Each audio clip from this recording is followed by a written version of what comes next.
And that's why sometimes you just got to make a costume change. What's going on, everybody? This is the Coverbandconfidential Podcast, the podcast for cover band musicians and band leaders to learn how to rock more while also sucking less. In Atlanta, Georgia, I'm Adam Johnson. In Greensboro, North Carolina, I'm Dan Ray. You know, you think you got it all sorted, but this morning, because we're recording in the morning, we had a bit of a scheduling snafu. I had a tank top on. You know, I've been going around being active and such, and got on camera, and I was just like, I felt like very on display. Well. And like, listen, Dan, my eyes are up here. Yeah. It's very unnerving. Well, that being said, how's it going, Dan? Yeah, how you doing? Doing good. I mean, I'm caffeinated. The Adderall is just about to kick in for the day. Good. Yeah, so lively conversation. Maybe a bit faster than it normally is. Sure. Yeah. I'm drinking entirely different stuff. Yeah, I got Dunkin' Cold Brew. Sweet. Like $1 to octane. It's one of the best deals around. Hard to beat, yeah. Indeed. Yeah, we got a coffee maker that also does a Keurig and a Nespresso pod. Whole big sort of Death Star of a coffee maker. And I've been digging the Nespresso, the 3 p.m., keep me going through the rest of my day espresso. Yeah. It's, good. I have a Pixie, and I use it until we run out of cartridges. And because you can't necessarily like get them everywhere, months will go by where I don't ever use it. Yeah. And then I'm like, wait a second, I like this. And then I'll get some more. And then I do it for like 6-7 days. And then the whole cycle repeats itself. Yeah. You know, we hadn't talked about doing a Coverbandconfidential coffee.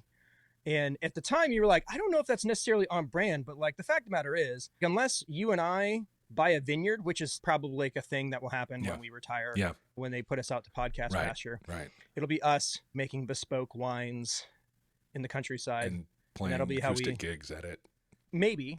But yeah, it's down the line. Yeah. It's yeah. happening. No, that's, yeah.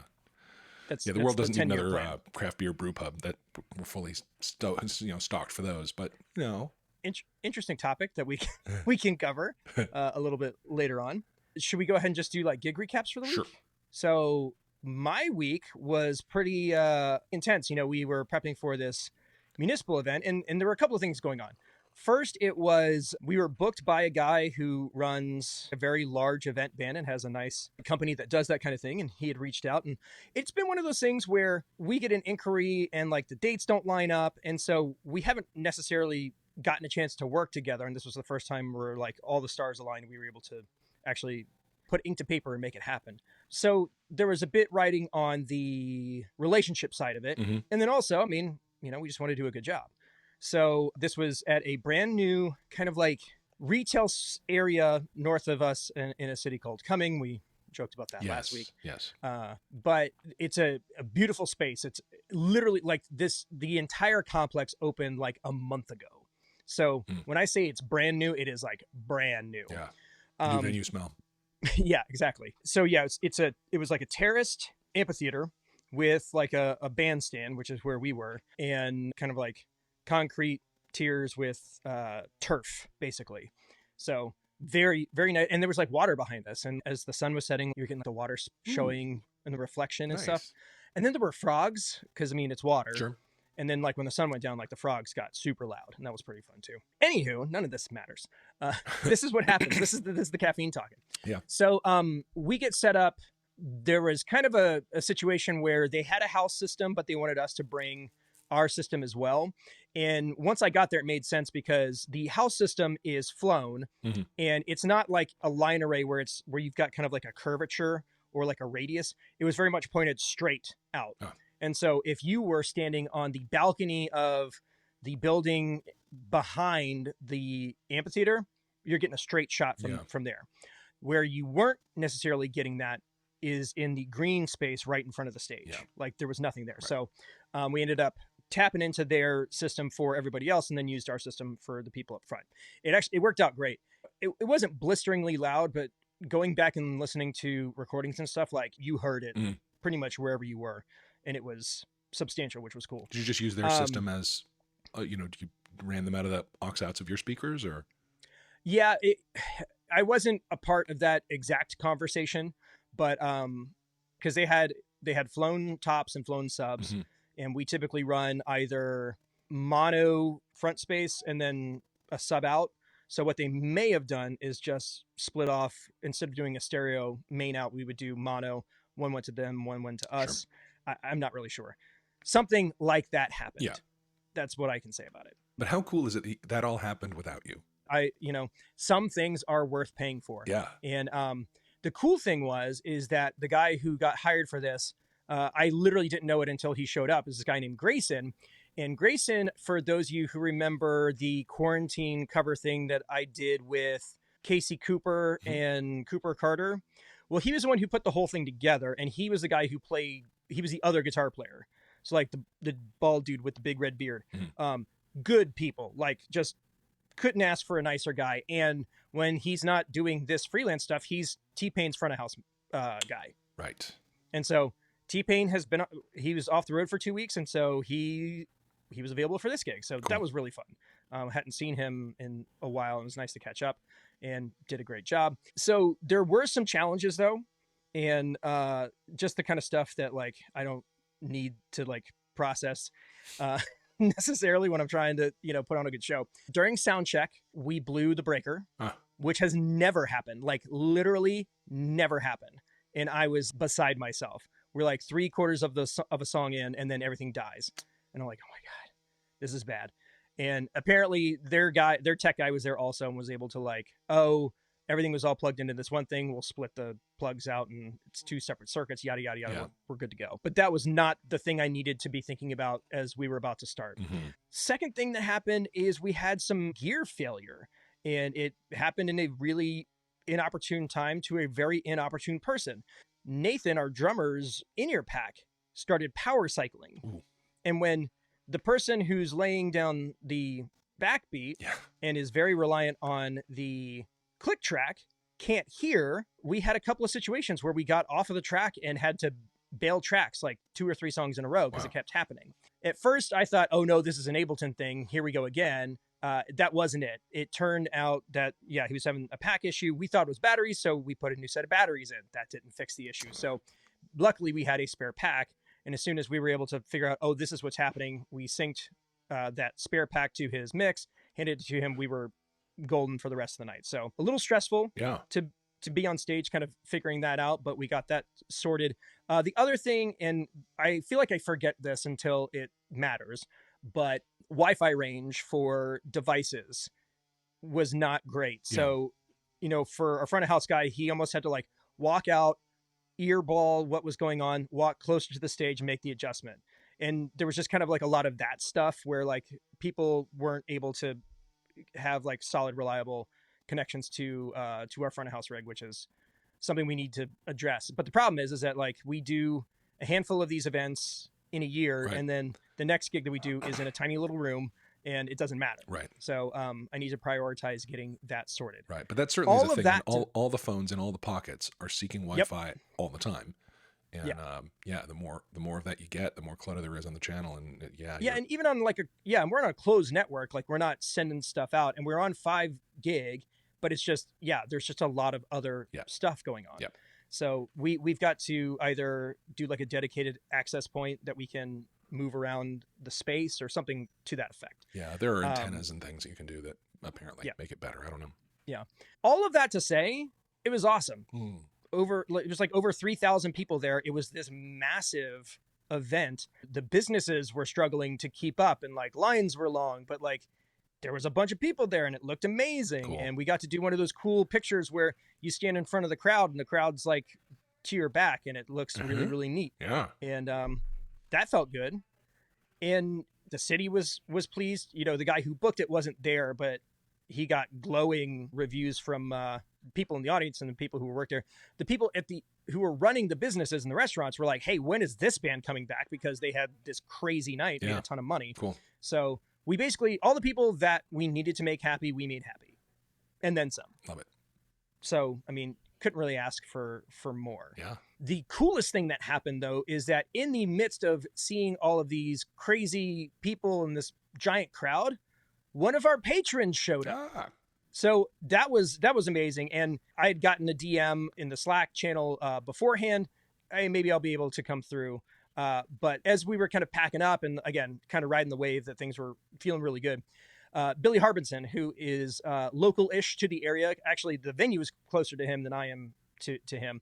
But he came and he introduced himself, and it was just like this really cool moment. We posed for an Ussie, and anytime I get the opportunity to hang out with people in this community in real life is just incredible. Yeah. So yeah, everything was great. Our next thing, we've got a couple weeks off. I'm going to the beach next week, but then we've got a fundraiser at like a country club in a couple of weeks. And then, we're on to the next one. Fun. So, one other thing. I remember I was talking a mean game about running the Steinberger in a floating trim. Yes. Halfway into like just running levels for a sound check, I chickened out and I locked it. Oh, well. I was like, can't do it. Nope. I'm not. When things started, when we started having like other issues, I was like, I don't want this to be the issue. Yeah. So I'm just going to, cut my losses and pull the wiggle stick out of the equation. Do you carry a backup guitar? Oh yeah. Yeah. In this case, I brought my Epiphone Lemelia Explorer. Uh-huh. I had more people talk about the guitar that literally sat on a stand all night that I didn't touch than, the one that I played all night, which was funny. It's a pointy boy. It's a pointy boy, but like the little one is equally as weird. Yes. I literally couldn't have chosen two more disparate products to bring out there. Well, my gig week was pretty fairly standard. Did the trivia on Thursday night, and we'll come back to that in a sec. And then on Sunday afternoon, I did a 2-hour karaoke as a fundraiser for a political group that I'm not going to name, except that they are noted for their exuberance, particularly this month. Yep. So it was given that it was a very active and participatory karaoke night. It was fun. Good. Yeah. So now it's time to do the thing that we do, where we get to read a review. Now I've got something to say about it. Go. We're down to, I think, one of the last few reviews from that big push that we got. So we are looking for more reviews so that we can continue to do this section of the show. So if you need somebody to say something nice about your band that you can then put onto like a some sort of t-shirt promo or whatever, make a mug out of it, dude, just leave a review on the podcast platform of your choice. We will say anything. Yeah. And we're not above just laying it out there. No, we're fully shilling for reviews. 100%. Yeah. And actually, this is one that was on a different platform that I totally missed. This was from back in January, but this is from Joshua Escher, another member of the Patreon, who was nice enough to do this. It says, Dan and Adam bring their experience in the cover band world to the masses. Two very genuine and relatable guys who know what they are talking about and aren't afraid to share the things that will make you a success. They have also built an awesome community that can be accessed by becoming a Patreon member. Big thanks to Joshua for the kind words. Yes. Once again, if you would like to hear your name or your band shouted out on the podcast, the easiest way to do that is leave a review. Some of you listening have never left a review for a podcast before. It's true. I invite you to do the thing. It's yep. I don't know what app you're listening on or how you're doing it, but wherever it is, there's a way right on this app to do that thing. So unless you're on Spotify. Except for unless you're on Spotify, and then I don't know what you're doing. But listen, I'm not asking you to set up an Apple Podcast account solely for the purpose of leaving a review for our podcast, but I'm not asking you to do that. Yeah. Just saying. Yeah. Cool. All right. As far as YouTube stuff goes, we're trudging along. The episode will be up this Friday, and then I will have the onstage video ready to drop during vacation. And we're moving and grooving. Yeah. So and I got to figure out what we're doing next week on the pod. I don't know. I have no plans. We'll see. No plans. Yeah. Love it. Yeah. All right. Well, let's get into the meat of the conversation. And this one was something that Dan and I have been talking about for a little bit. And I'll just go ahead and let you take it from here, bud. Well, all right. So I've been doing this Thursday trivia, and it's been fun. My regulars have come out, not in huge numbers, but pretty steadily. And then every week I have accosted people who were in the bar anyway and recruited, a room full of players pretty much every week. And that's been solid. People have, enjoyed it, had a good time. Some have come back for many weeks in a row, turned some people into regulars that way. But the reality is some nights it's been a full house. Some nights it's been like 2 tables. One night, and it was a weird night. There was nobody downtown. I don't know what was going on, but one night we had nobody in the bar. Period. And I've never seen that place actually empty. And so we didn't do it that night. I packed up and went home. Got an email from the owner of it who booked me for it a week ago saying, hey, it's been hit and miss. We're going to, if the month doesn't pick up, we'll end it at the end of this month. Yeah. And, honestly, like I was expecting that. I was not in any way surprised. In fact, I considered reaching out to him and saying, hey, how we doing? Kind of seems like maybe you're not ROIing on me so much. Do we need to reconsider? No hard feelings at all about that. And it brings to mind an attitude I see out there among the performers in our community and other related communities of a real misunderstanding of what the job is.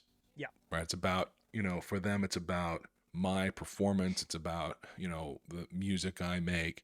And it's a drum we've beat since episode 1 of this podcast, but it's, it can't be repeated enough that if your gig isn't working for everyone, then it's not working.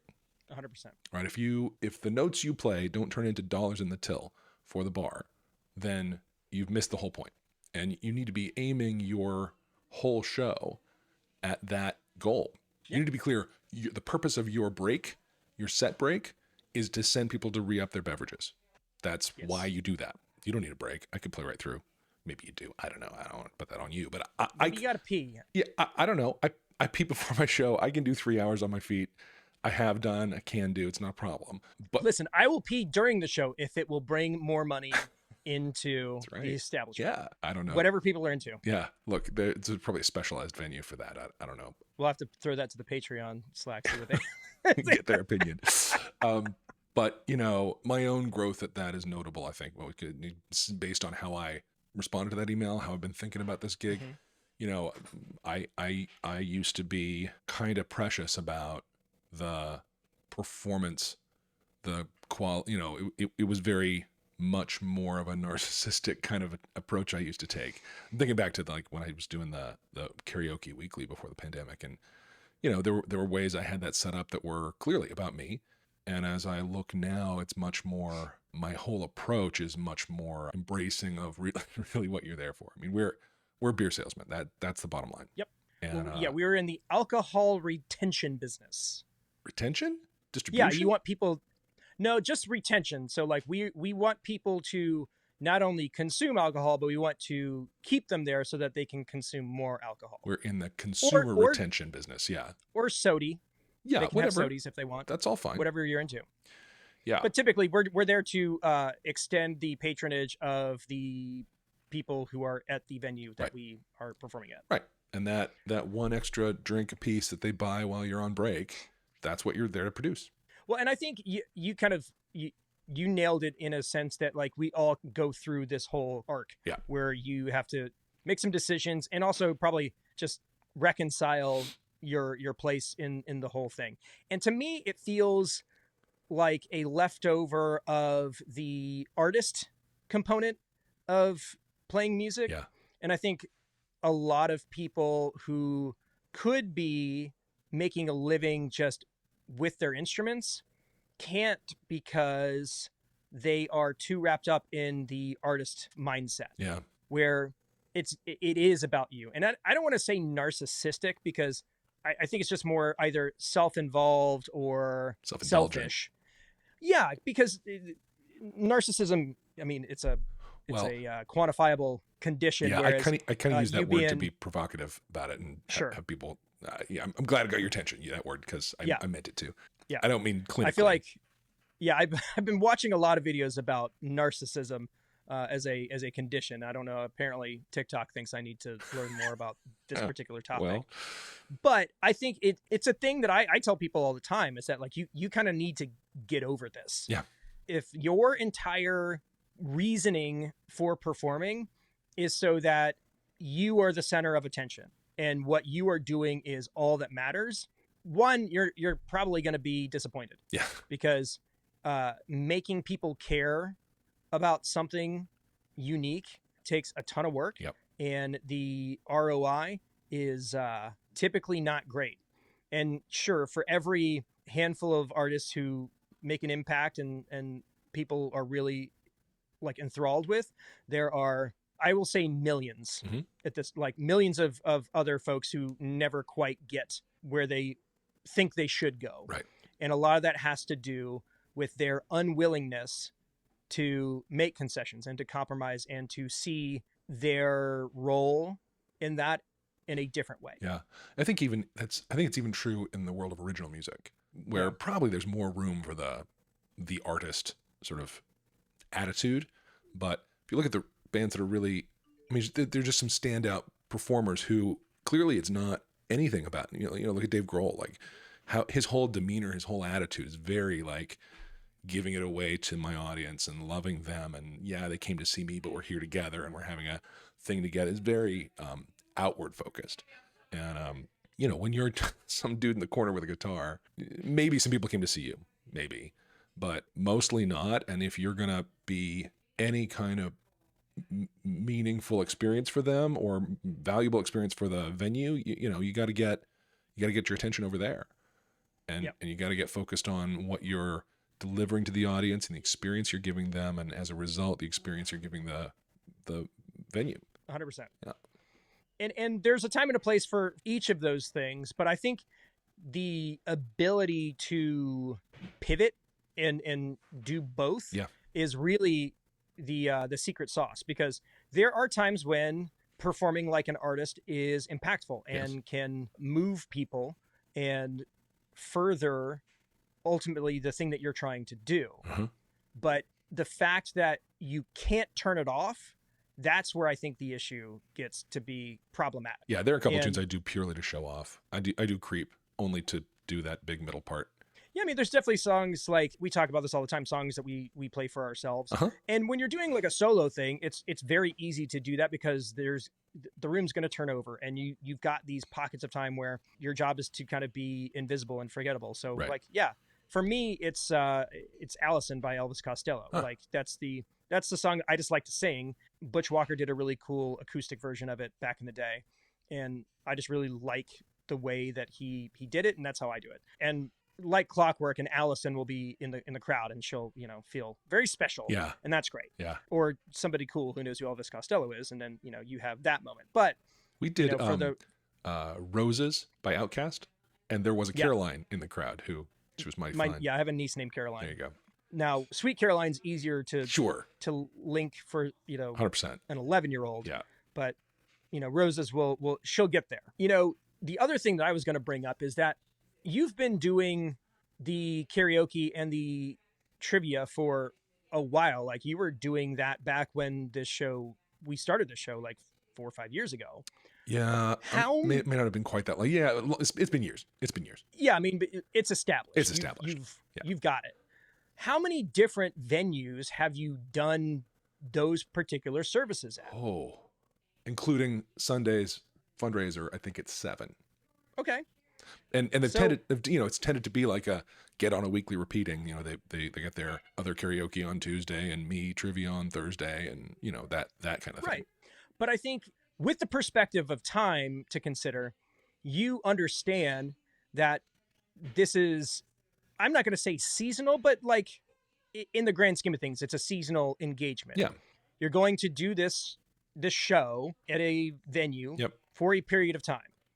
It's never going to be a forever situation because especially in our market, it's fluid. There's so many different factors that play into the success of a standing event. It's the patronage, it's the economy, it's the weather, it's the whatever specials they decide to do that night. It's also the 5,000 other things that might be going on in that town the exact same time that your thing is happening. Yeah. So there is no through line.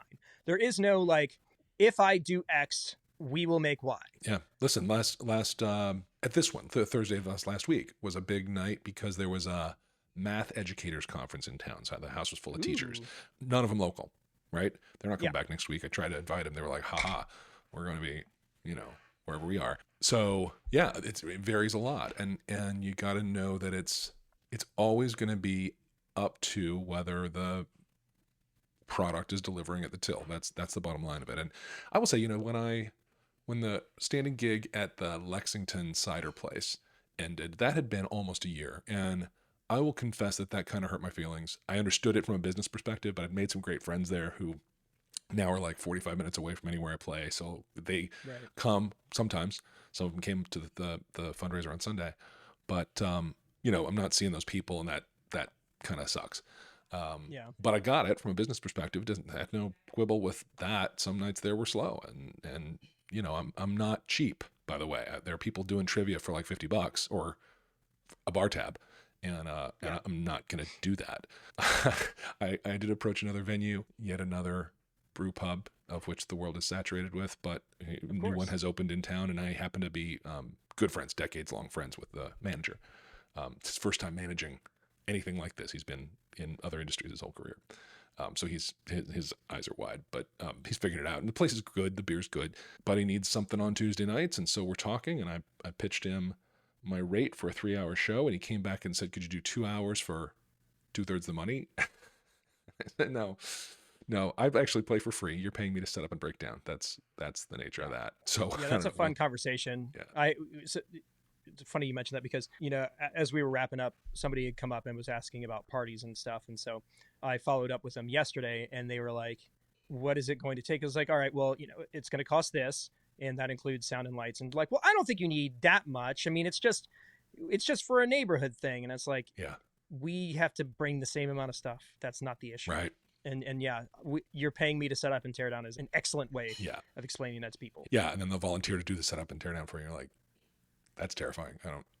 Yeah, please do not do that. Yeah, we'll help you. I'll send my kids. They'll help. No, they won't. But, I think knowing that these things are cyclical and there's going to be a beginning, a middle, and an end of these engagements. Yeah. First off, it's the reality of these kinds of things. Right. And having that mindset and knowing that ultimately this has to work for both of us in order for it to continue. And it gives you the opportunity to start something at a different place, or maybe just have some time off. Maybe take some time in the lab to retool what the offerings may be, or maybe just go, I think I'm good on the weeknight acoustic gig for a while. Yeah. Until, you get the itch and it's time to bring it back out. Yeah. I mean, being in reality about the duration of these things is important. I think I've shared this before, but there's a name for it when you spend time wishing things were some way other than how they are. Yeah, isn't that misery? That's called suffering. Suffering, yes. Yeah. So the reality is the gig's going to end. Every great standing gig is going to come to an end at some point. The venue will close. I don't know. In the fullness of time, basically, all things are impermanent. Every retaining wall is going to fall over eventually. It's true. As sad as it is to, wrap up a situation like that, I know for a fact that you will find another place and it'll be great, and you'll have some time to kind of think through fun new concepts and ways that you can make it better, and it's on to bigger and better things. For sure. And it's my karaoke regulars have some overlap with my trivia regulars, but it'd be good to see the ones that haven't overlapped. They're looking forward to it too. I actually tapped a bunch of them to say, hey, how's Tuesday night for you? And everybody's fine with Tuesday night. So we are looking at probably starting that the week after the 4th of July, whatever that's, the 10th or something. Yep. I don't even anticipate much of a gap. So perfect. There you go. So yeah, if you find yourself in the situation, just remember what Dan said and what I and in regards to. Don't suffer. Don't suffer. Yeah. Try your best to avoid suffering if you can help it. Yeah. Well, folks, thanks so much for tuning in. Hopefully this wasn't too much of it was an educational but not negative topic to get through. I feel like we gotta be real. We gotta cover all of the ins and outs of this subject matter because that's how things are in reality. So if you have any questions around navigating the stuff, or you just want to vent, email us, coverbandconfidential@gmail.com. We will we'll walk you through it however we can. Maybe that's what we'll do. We'll get an affiliate link for BetterHelp so that we can help people process their dealing with loss of gigs and that kind of thing. But hey, BetterHelp, you know who to call. Yeah. We as a population are notoriously in need of mental health assistance. So I feel like you're gonna nail this target market big time. Yeah. Anywho, thanks everybody for tuning in. If you want to support the show, you can do any of the stuff that Mike's about to tell you, but I'll go ahead and call it for this week. In Atlanta, Georgia, I'm Adam Johnson. In Greensboro, North Carolina, I'm Dan Ray. You have been listening to the Coverband Confidential podcast for the week of June 30th, 2023.